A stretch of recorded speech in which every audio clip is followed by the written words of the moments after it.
Hey you guys, it's Brandy with Eternal Harvest Home Decor, and today I'm going to show you how I made this 3-panel door out of some plywood and some poplar.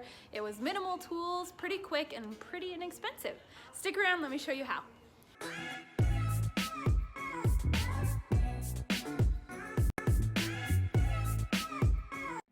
Okay, so the first thing I did was go to my local lumber yard and find some good sanded down 3/4 inch plywood that I liked. I actually just went to Home Depot for this and I found some birch plywood at 3/4 inch, and then they will cut it down to size for you.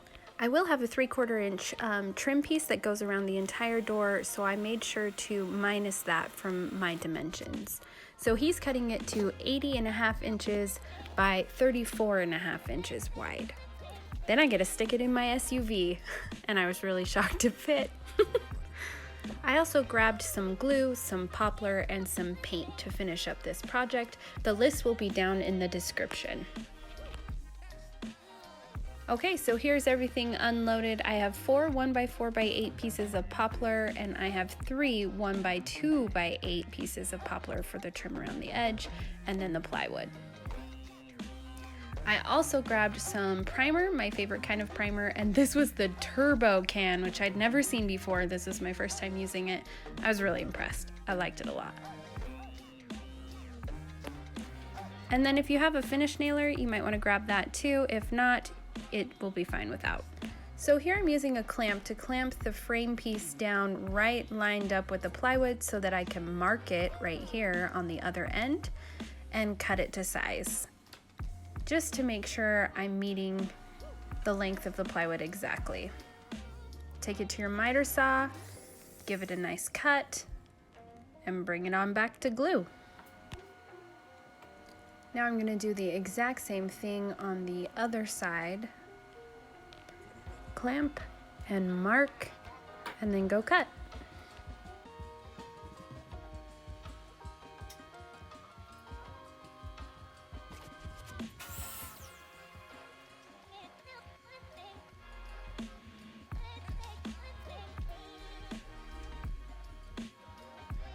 Okay, next you want to grab your clamps, your glue, and get ready to attach this next piece. I chose Titebond 3 because it is waterproof, and this will be between a bathroom and a bedroom, so there may be a little bit of moisture, and I wanted to have a nice waterproof seal.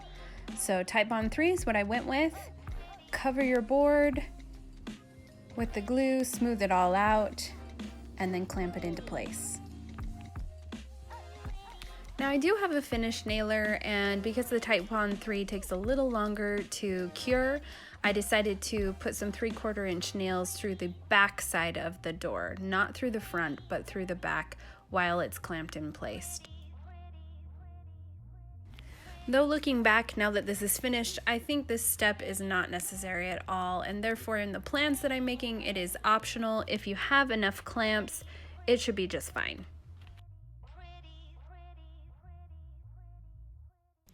Here I'm doing the other side, putting the glue down, flipping it, and clamping it into place.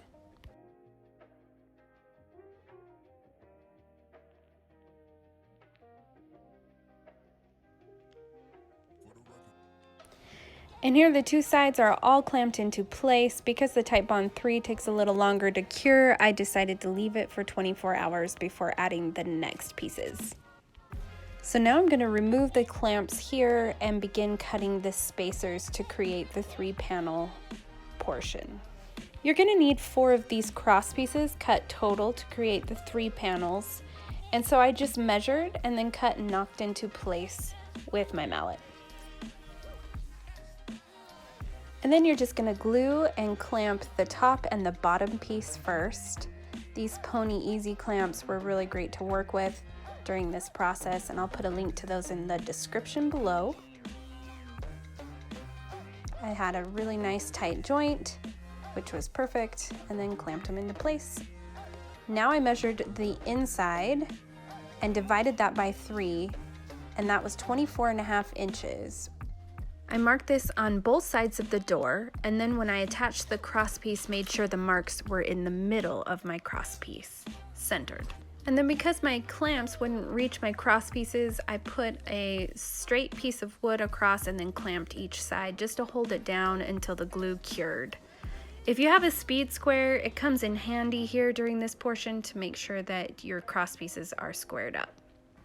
Here's a quick close-up of these Pony Jorgensen easy hold clamps that are one-handed, and then I had a bunch of C-clamps that I put around the rest because this project took a lot of clamps. So after 24 hours of letting that glue cure up, I removed all the remaining clamps and measured the side to start putting on the trim.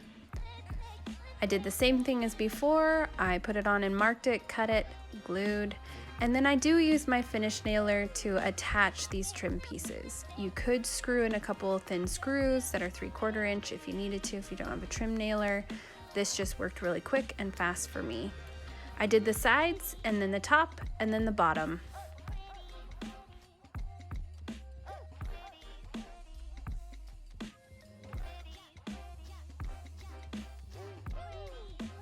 To cover up those nail holes, I grabbed my DAP spackle and filled everything in.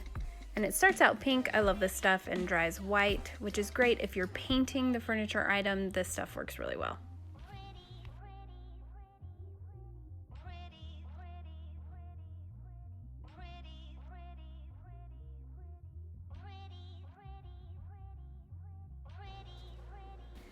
And because everything I purchased was already pre-sanded, I decided to start my sanding process at 120 and I go up to 220.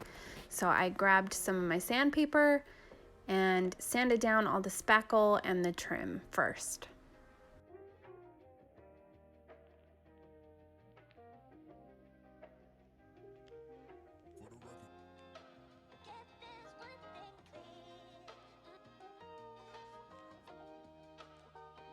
Once I was sanded up to 220, it was time to begin the priming process. So I grabbed my Zinsser Bullseye Primer, my turbo can, and began that process. So one thing that was cool about this turbo can is it has a wider spray nozzle, which gives you a wider spray pattern. And therefore I finished this door, priming this door in like 2 seconds. It was so fast. The coverage was really great. I was really impressed. I will probably buy this again. Then I caulked all the seams. Again, this is going between a bathroom and a bedroom, so I just don't want any moisture getting behind there at all. So I caulked all the seams before doing my final finish spray.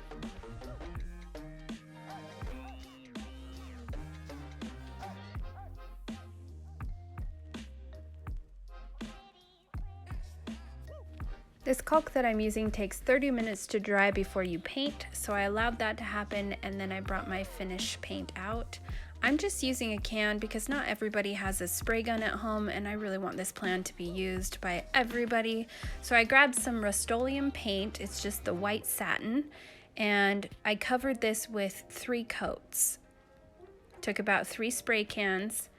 And here it's still wet so you can see the spray lines, but when it's all finished and dried, it looks beautiful and the coverage was really good.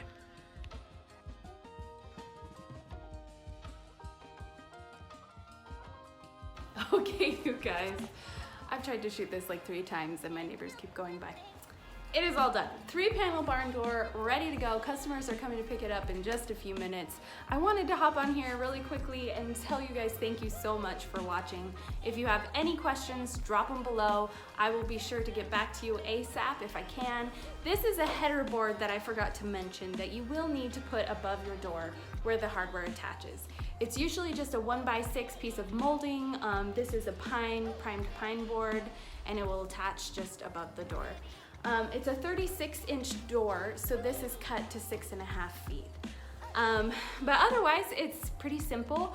I don't normally attach these or hang these for my customers, but I do recommend a certain kind of hardware, which I will drop in the description below.